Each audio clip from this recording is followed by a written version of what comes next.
Hamba-hamba Allah, ketika seseorang itu sakit, merasakan sakit, atau datang kepadanya yang namanya sakit, maka kemungkinannya bisa 5 hal. Sakitnya sama, tetapi kemungkinannya bisa berbeda. Yang pertama, jika seseorang itu sakit, kemungkinannya adalah peringatan. Jadi sakit itu Allah datangkan kepadanya sebagai peringatan.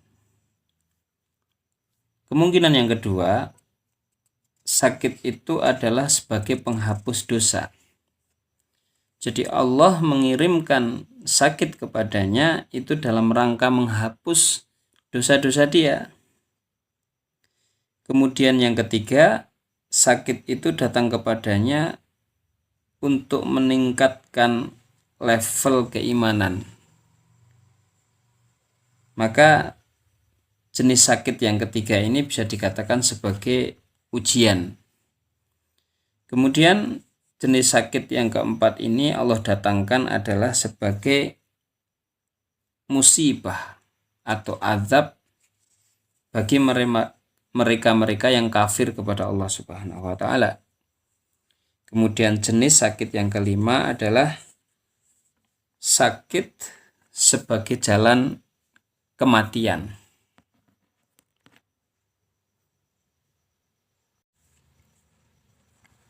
Yang pertama kita bahas yaitu tentang sakit sebagai peringatan. Sebenarnya ketika seseorang itu sakit, kemudian Allah memberi kepadanya itu peringatan, pada hakikatnya Allah itu sedang cinta kepada seorang hamba tersebut. Kenapa? Karena seorang hamba tersebut sedang melakukan satu kesalahan atau sedang pada posisi yang tidak benar. Kemudian Allah memberikan kepadanya yang namanya warning atau peringatan. Nah kan tidak mungkin Allah memberikan peringatan itu melalui komunikasi langsung. Hei kamu salah, hei kamu seperti ini, itu dalam keadaan tidak benar. Maka salah satu cara Allah memberikan peringatan ini adalah dengan dikirimnya sakit. Nah, kenapa Allah itu pada hakikatnya sedang mencintai seorang hamba tersebut? Karena Allah tidak menginginkan hamba tersebut meninggal dalam keadaan bersalah, meninggal dalam keadaan berdosa, sehingga nanti Allah menghisapnya di yaumul akhir. Nah, keinginan Allah adalah dengan dikasihnya peringatan tersebut, orang kemudian menjadi sadar. Nah, sakit yang macam ini adalah ketika seorang hamba kemudian menyadari kesalahannya, kemudian dia bertobat kepada Allah dari kesalahannya, maka kemudian Allah akan cabut sakitnya tersebut. Allah akan sembuhkan sakitnya tersebut. Karena apa? Karena memang tujuan Allah memberikan dia sakit itu tidak lain tidak bukan hanyalah sebagai alarm. Kemudian yang kedua, ketika seorang hamba itu merasakan sakit atau datang kepadanya yang namanya sakit, maka Allah mengirimkan sakit itu dalam rangka untuk menghapuskan dosa-dosa dia.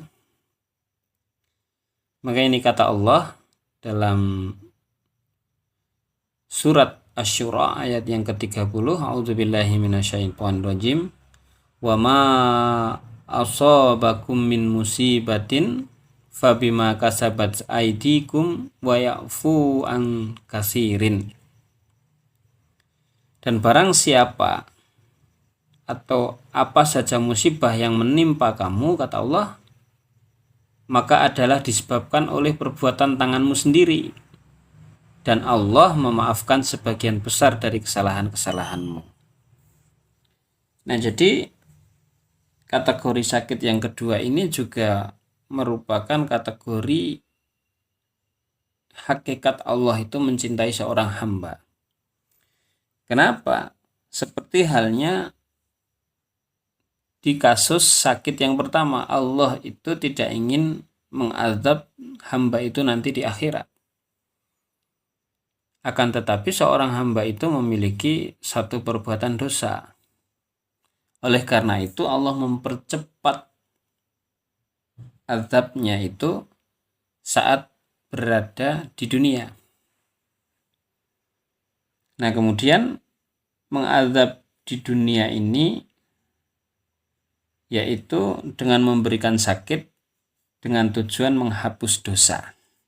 Nah, tidaklah kemudian sakit yang model ini kecuali dirasakan dan pasti akan menghapus dosa-dosa dia. Maka sebenarnya kabar gembira nih, dengan semakin kita dikasih sakit dengan model yang seperti ini, maka akan semakin berguguranlah dosa-dosa kita.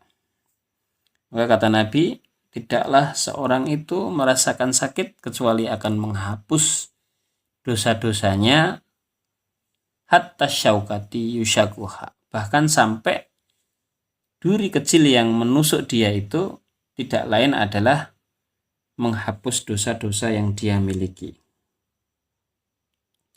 Maka ketika kita mendapatkan yang namanya sakit model 2 ini, menjadi pantas bagi kita untuk bersyukur kepada Allah Subhanahu wa ta'ala. Model sakit yang ketiga adalah sebagai alat uji.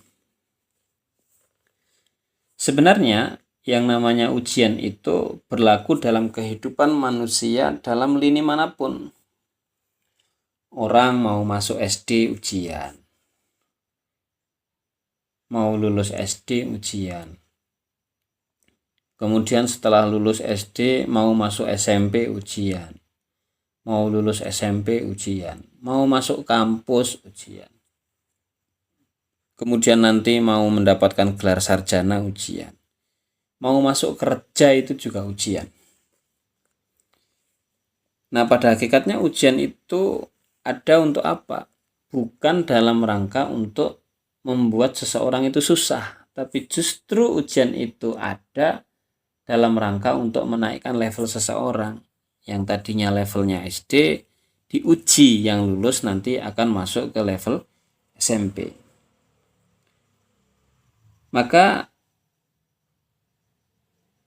Nabi Muhammad SAW menyampaikan, innallaha, sesungguhnya Allah itu idza ahabba qauma batalahum, jika mencintai seorang hamba atau satu kaum, maka Allah itu akan memberikan kepada mereka itu cobaan. Faman radiya, dan barang siapa yang ridho terhadap cobaan Allah itu, falahur ridho, maka mereka akan mendapatkan ridhonya Allah. Waman sakhita, dan barang siapa yang murka atau tidak terima dengan cobaan itu, falahus sukhtu, maka kepada orang-orang itu adalah murkanya Allah Subhanahu wa ta'ala. Nah, maka bagi orang-orang yang mendapatkan sakit yang artinya adalah ujian, malah justru dia itu harus berbahagia, bersyukur kepada Allah. Karena kalau dia bisa meridhoi yang namanya sakit itu, maka dia akan mendapatkan level yang lebih dalam keimanan di mata Allah.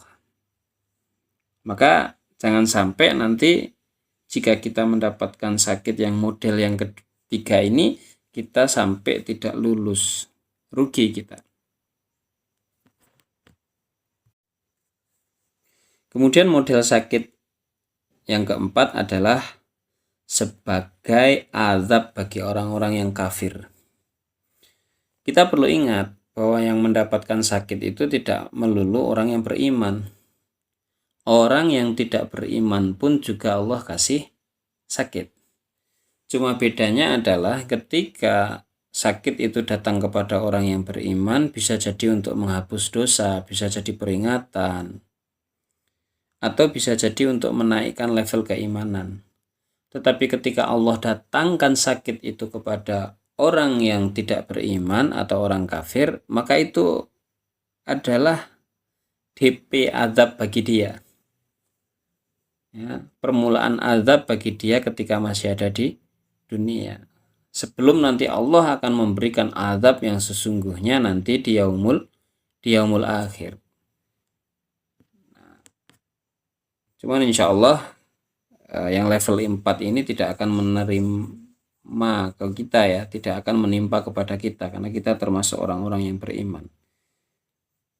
Sakit yang level 4 ini atau yang jenis yang keempat ini hanya akan menimpa orang-orang yang dia itu tidak beriman kepada Allah.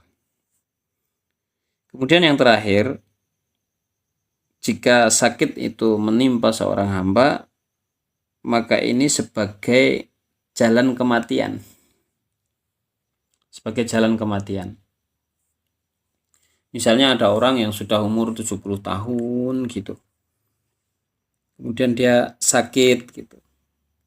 Agak lama kemudian meninggal dunia. Maka nggak usah heran karena memang salah satu fitrah jalan kematian seseorang itu dengan sakit. Dan tidak melulu jalan kematian itu datang kepada seseorang yang umurnya sudah tua. Ada anak kecil kena sakit meninggal. Ada orang remaja kena sakit meninggal. Ada orang sudah dewasa meninggal. Sebelumnya didahului sakit. Meskipun tidak setiap yang meninggal itu selalu didahului sakit. Tetapi sakit itu bisa menjadi salah satu jalan kematian seseorang. Maka terkadang ketika kita itu punya keluarga atau bahkan diri kita sendiri kemudian memiliki sakit, maka bisa jadi sakit itu adalah jalan dari sebuah kematian. Maka kita harus menyadari dengan hal tersebut.